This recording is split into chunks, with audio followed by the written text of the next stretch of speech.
motherfucker! Fuck ICE! Fuck ICE! Fuck ICE! Fuck Fuck ICE! ICE! Fuck ICE! Fuck ICE! Fuck ICE! Out of our city!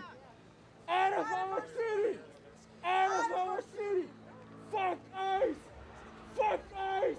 We will not back down! Fuck ICE! They're not gonna kill our citizens!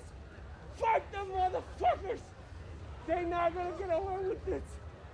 Fuck them! Fuck ICE! Fuck ICE! Fuck ICE! Fuck ICE! Fuck ICE! Fuck ICE! Fuck ICE! Fuck ICE! Fuck ICE! Fuck ICE! Fuck ICE! Fuck ICE! Fuck ICE! Fuck ICE! Fuck ICE! Fuck ICE! Fuck ICE! ICE out! ICE out! ICE out! ICE out! ICE out! ICE out! ICE out! ICE out! ICE out! ICE out! ICE out! ICE out! ICE out! ICE out! ICE out! ICE out! When? Now! When? Now! When? Now! When? Now! When? Now! When? Now! Fuck ICE! Fuck ICE! Fuck ICE!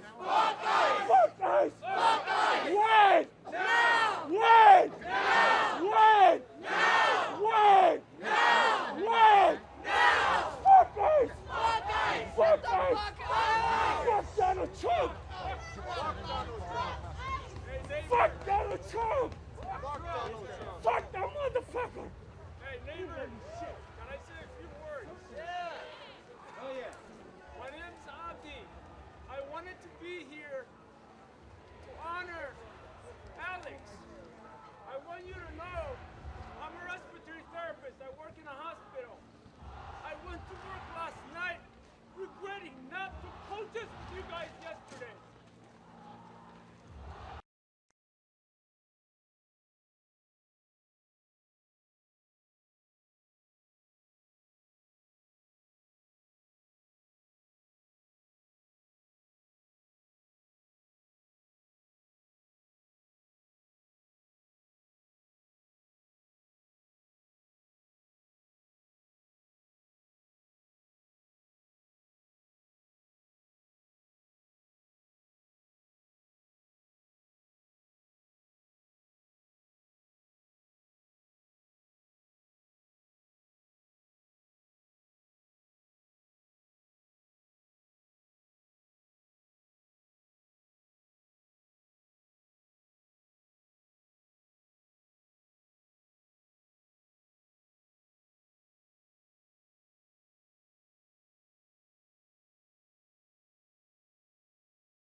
Remember, it's only our city that will suffer if there is damage or destruction that is done.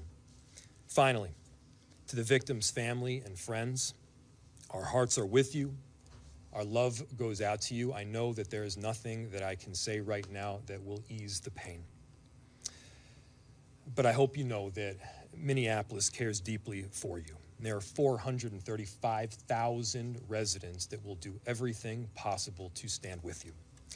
With that, I'll turn it over to Chief O'Hara, who can give more of an update on the plans for tonight.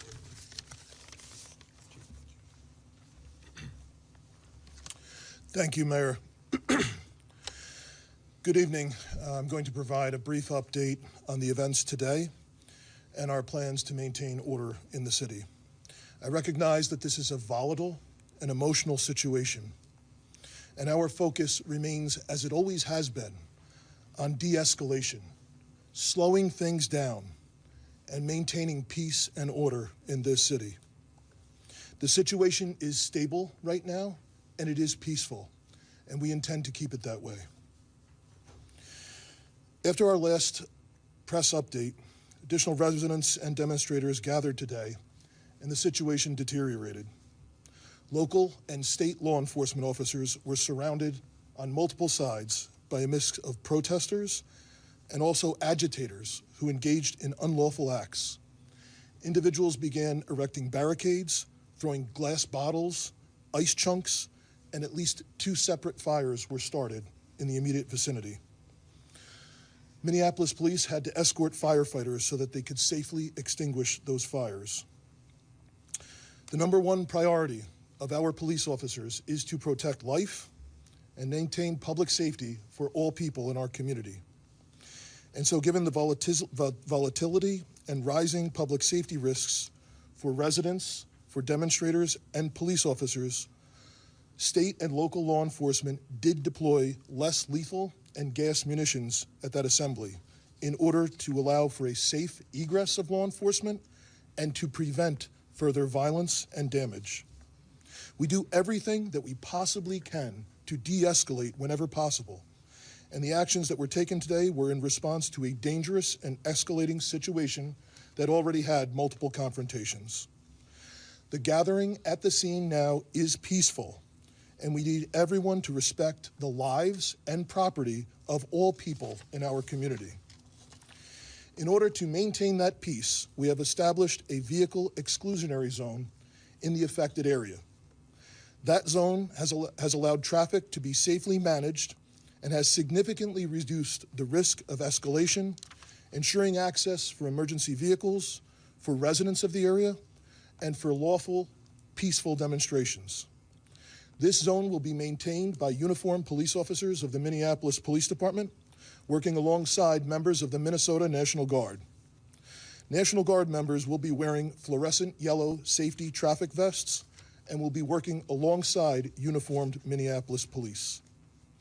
In addition to the Minnesota State Patrol and Hennepin County Sheriff's Office that assisted at the scene, the St. Paul Police, Ramsey County Sheriff's Office, and numerous Hennepin County suburban police departments are assisting with answering 911 calls in the city of Minneapolis today. The loss of human life, yet again, is a tragedy. We pray all people can recognize that, and we extend our condolences, as the mayor has said, to the loved ones of the deceased. To the people of our city, we understand that the pressure has been building for weeks. We understand the hurt and frustration that this causes. But again, if you choose to come out, if you choose to demonstrate, peacefully assemble, do so lawfully, and understand that the men and women in this uniform standing here tonight are committed first and foremost to protecting the lives of every single person in this city. We will continue to monitor the situation and provide updates as needed. Senator? Thank you. Thank you, Mayor. Thank you, Chief, for your strong leadership during this crisis. I'm joined today by Senator Smith, as well as Representatives McCollum and Morrison, and joining us in a statement are Representatives Craig and Omar. Our message is really clear and straightforward. We need ICE out of Minnesota. They are not making us more safe. As the tragic killing this morning, as people saw it viscerally on that video, shows us, they are making us less safe. With 3,000 agents, which of course includes border control, outnumbering the sworn police officers in Minneapolis and St. Paul by 3 to 1, and even larger than the 10 metropolitan police departments, this is completely out of whack, completely out of balance, and now 3 people have been shot, 2 resulting in death. 1, Renee Good, mother of 3, and now Alex Preddy, a 37-year-old Minneapolis man, a citizen, also a nurse. They both have families that love them very much. This city has been under siege, and I want to make something clear. As the mayor and the police chief are doing their job for this city, it's not just the cities. It's not just Minneapolis and St. Paul, as you'll hear from the members of Congress. It is the suburbs where kids have been lured in and abducted. It is small towns all across our state, rural areas. This has gone way beyond some stated purpose of the fraud investigation or apprehending violent offenders. That's not what this is about anymore when you have 3,000 agents overwhelming sworn police officers. I took part in that peaceful and powerful march yesterday, all those peaceful people. And then we wake up this morning to this horror. As members of Congress, we are calling on this administration to get ICE out of our towns, off of our streets. It will make us more safe. We, as a congressional group up here, strongly opposed the ICE funding this week.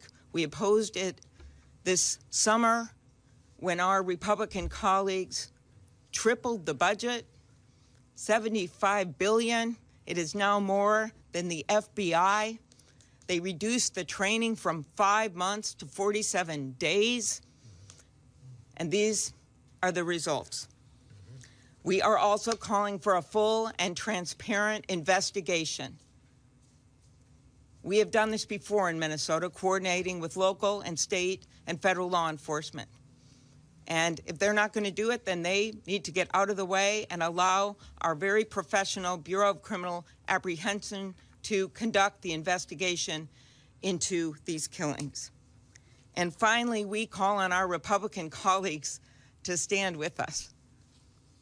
I know they know what's going on here because it's happening in their own districts. We have, of course, these shootings, but it is a lot more than that.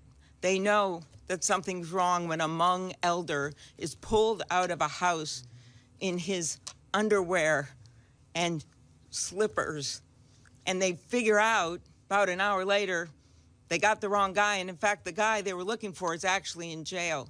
Or a 2-year-old, a case my office worked on, in addition to hundreds more, who's taken with her dad and then put on a plane to Texas when her mom is desperately trying to get her. We got her back, but none of this should be happening, none of it. So we call on our Republican colleagues to join us because we have warned this administration, I have personally warned them that there would be more deaths, that more of this would happen, and clearly they're not listening. So we ask people around the country to talk to their Republican representatives to make clear that this is not the America that is ours. This has got to stop. And with that, I turn it over to my colleague, Senator Smith. Good afternoon, everyone. So today, federal agents beat and then shot multiple times and killed 37-year-old Alex Jeffrey Preddy, a U.S. citizen, a Minneapolis resident, and a VA nurse. Eyewitness video shows, once again, reckless, violent, and dangerous federal agents taking the life of a Minnesotan.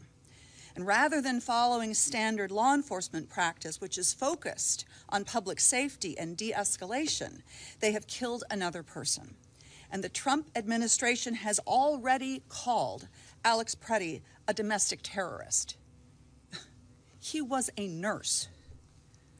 We send our heartfelt condolences to his family and to his friends. And all Americans should be outraged at this unaccountable, violent federal force which is operating with impunity in our city. And you need to know, America, that if it can happen here, it can happen in your community too.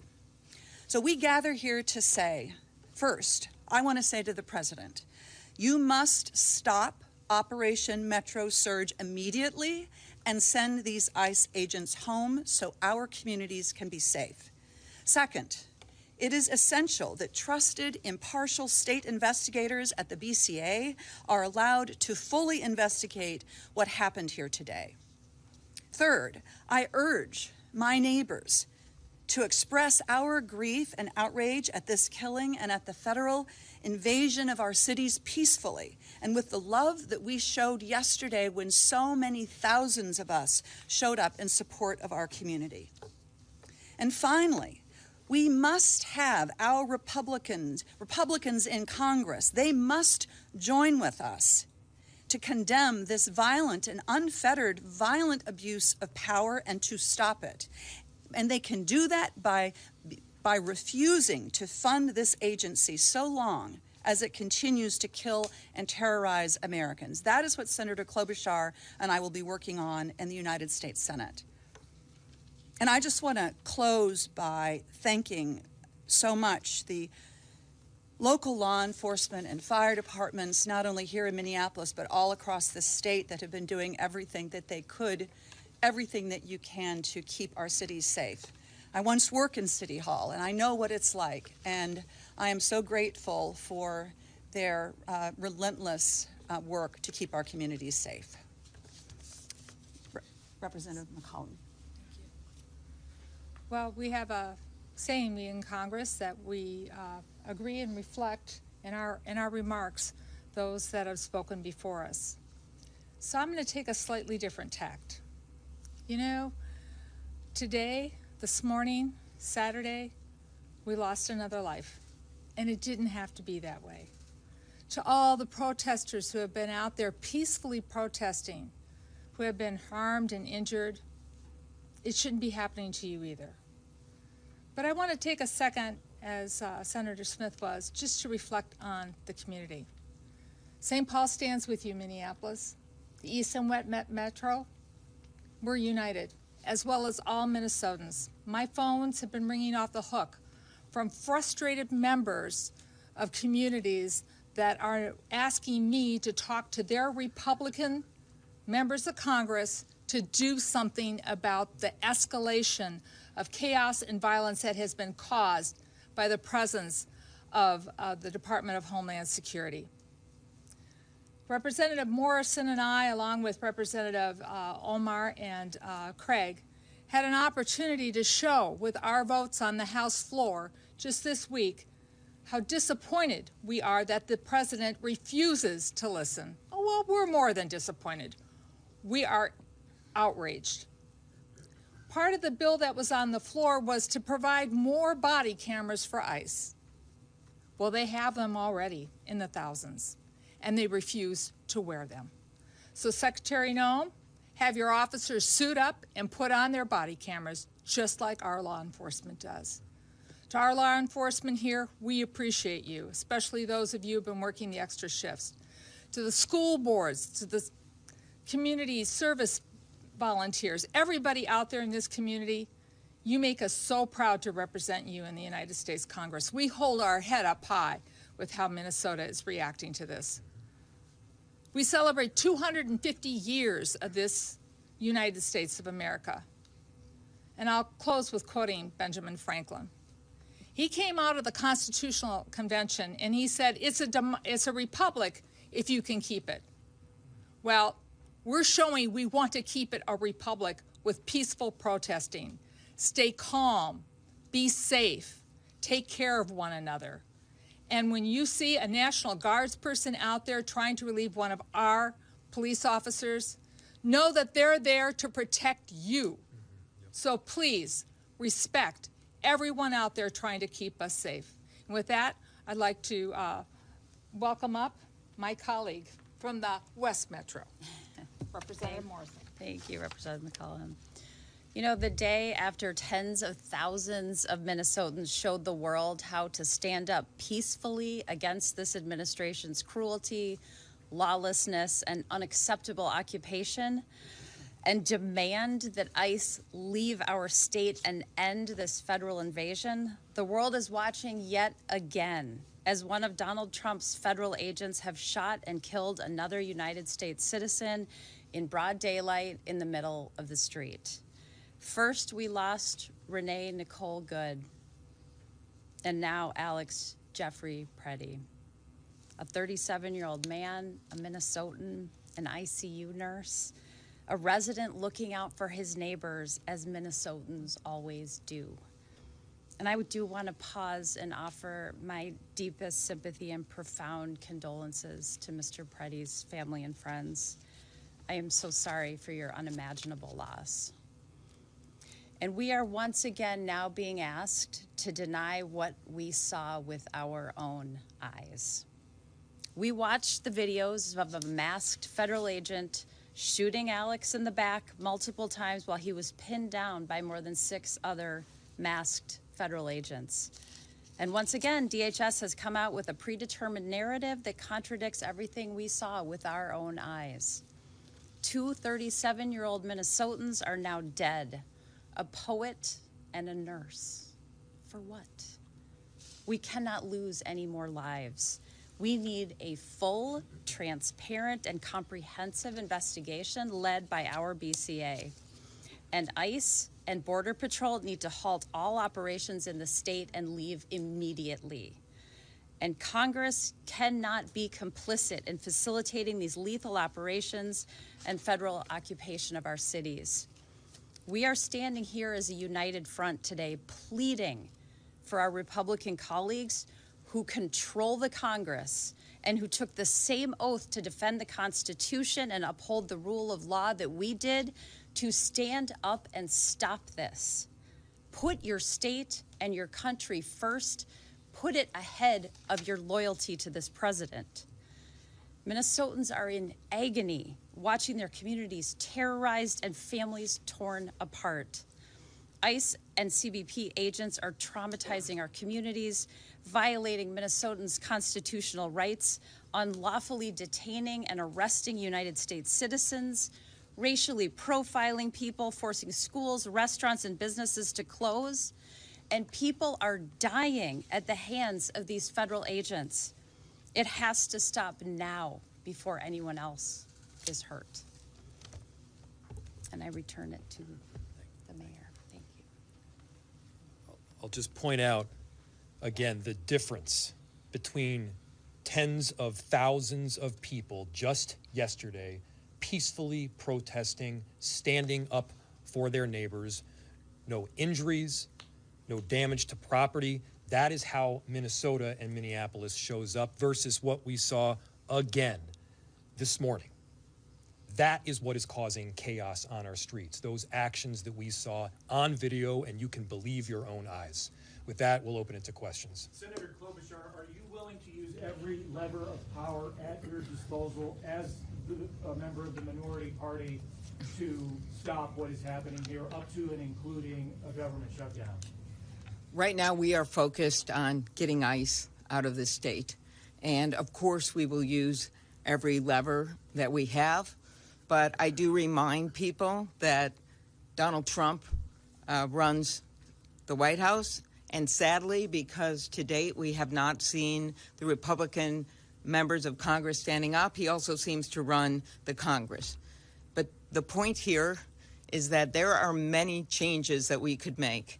You know, why aren't we helping fund local law enforcement instead of what they did with this bill last summer where they tripled the budget?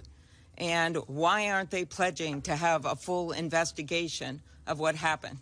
I have a lot of respect for our local law enforcement here, and I appreciated the words of some of my colleagues who talked about the fact that people have to differentiate here with what they're doing on the front line every single day. So there are many things we could do. Budgets are a value choice, and that's what we're asking our Republican colleagues to do. I work across the aisle all the time. I work with them, and I know that many of them understand that what's going on right now is wrong. And so the way to get to a higher ground, honestly, is to get them to get ICE out of our state right now, to call the president, to speak out as we have been doing day after day after day, and to remember these little kids who are afraid to go to school, and to remember the people who are legal citizens who are wrestled to the ground, yelling, "I am born here, I was born here," and to remember these 2 that we've lost.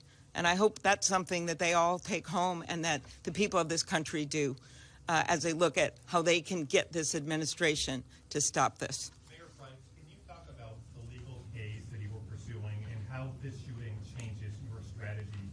What is your best case scenario on Monday when you go to court? Yeah. So there's 2 forms of request that we have been asking for. The first was this temporary restraining order. The other possibility is some form of injunctive relief. Now, don't want to get too into the details because I'm bound to get something wrong, but the question is one of urgency and immediacy. The issue is that we recently saw somebody shot and badly injured. We then saw somebody shot and killed, and that was the second one. Chief, I think we've only had 3 homicides in the city this year. Is that right? 2 of them, ICE. 3 homicides. 2 of them were from ICE. And so the relief that we're asking for is stopping this Operation Metro surge in the immediacy.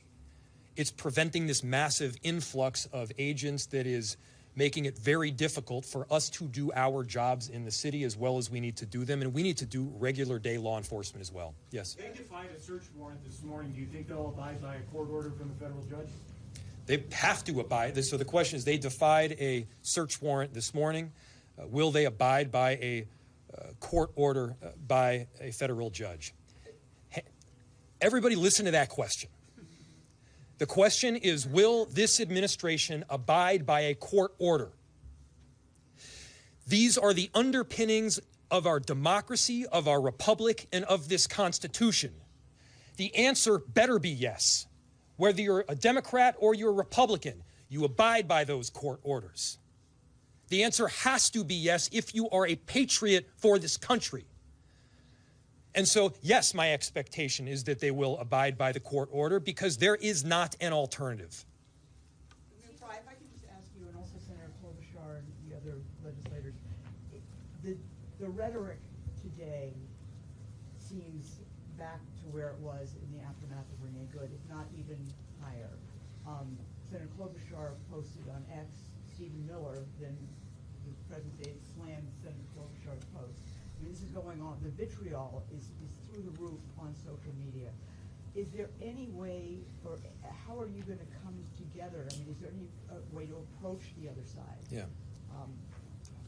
I'll answer for myself and from the city's perspective, and certainly turn it to Senator Klobuchar. I want everyone to just quickly look at the juxtaposition between the way that Minneapolis is showing up and the way that the federal government is showing up. I want you to look at the difference between the elected leaders and our chief that you've heard talk just before me. They're calling for peace. They're calling for peace notwithstanding this horrific action from the federal government. What are they doing? They're not investigating the person that killed our citizens. They're investigating us. This is political retaliation. This is about a political narrative, and that narrative is making people less safe. A number of us have spent the last few weeks making our views clear, standing our ground, but also reaching out to this administration, to Republican leaders, to try to get them to understand how dangerous this is, how unsafe this is. I met with chiefs from across the metropolitan area. Chief O'Hara was on this call, and they have been reaching out, some of them publicly, some of them behind closed doors. The business community has been reaching out. I have been personally reaching out to the president's chief of staff and spoken with her. We have done this day after day after day, so we're not just shutting out any discussions, but we've been explaining to them, and I know the governor has, how dangerous this situation is. And I have specifically told people that someone else was going to die. I said this a few days ago. I said it might be by a car, it might be by some other way. And it just seems like you hope that they're going to de-escalate, and then they keep escalating it up. Right now, I hope they're listening, and I mostly hope that our Republican colleagues are listening and that they will step in, even if it's behind closed doors. If they will make those calls and say, we've got to end this now, and we've got to bring those people out of Minnesota and let our local law enforcement do our jobs. And I'll let some of my colleagues answer this. Well, I'll just say that I completely agree with the mayor and the senator, but I mean, it is my obligation as a United States Senator to speak about what I think is happening in my state and to define it for what I think it is. That is my job. And one thing I have learned about this president is that he does not respond to appeasement. He is a bully. He does not respond to people who appease him. He responds much better to strength than he does to weakness. And I think what we have seen in this state, I am so proud of it. We have seen a combination of strength and peacefulness that really says who we are. And I believe that that is our best path forward for trying to convince this administration that the path that they are on is dangerous to public safety, and it is a losing path that they must abandon. Minnesotans who are just wondering when this is going to be over. I think a lot of people are feeling very tired and are just wondering when this is going to end. What's your message to your constituents? It will be over when we speak as one voice, as one Minnesota, as everybody has been out in the streets. You know, ICE was here in June, and there wasn't any problem. We weren't happy about it.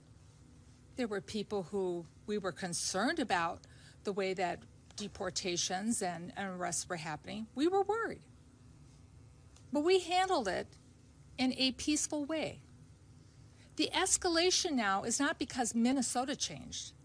It is because this White House and Stephen Miller have decided to change their tactics here. It will end.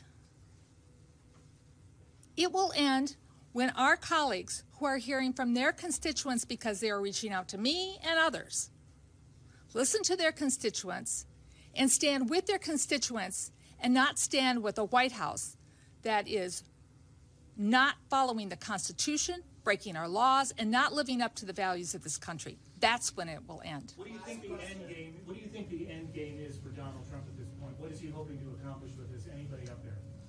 I don't think anybody knows. I don't think it is. Look, I do not pretend to know what Donald Trump is thinking. I do know what they're saying publicly. And on the one hand, they are talking about this being an action that is required for safety, and it is doing exactly the opposite. It is creating danger in our state.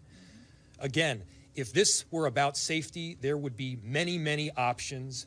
Our governor has stated, I have stated, we are very much willing, in fact, we have been working with them to apprehend violent offenders, to prosecute these cases, to get criminals off of the streets.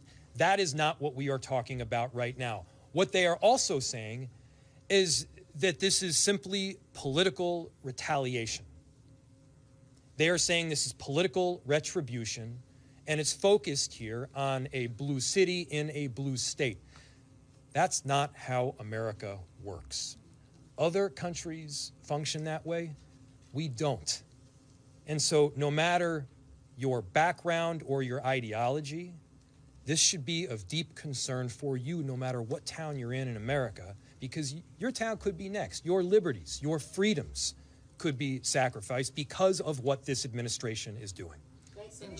Thank you. Ending, I know our end game, and our end game is to keep Minnesota safe. And so we are asking that ICE get off of our streets and out of our state. Thank you.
but I appreciate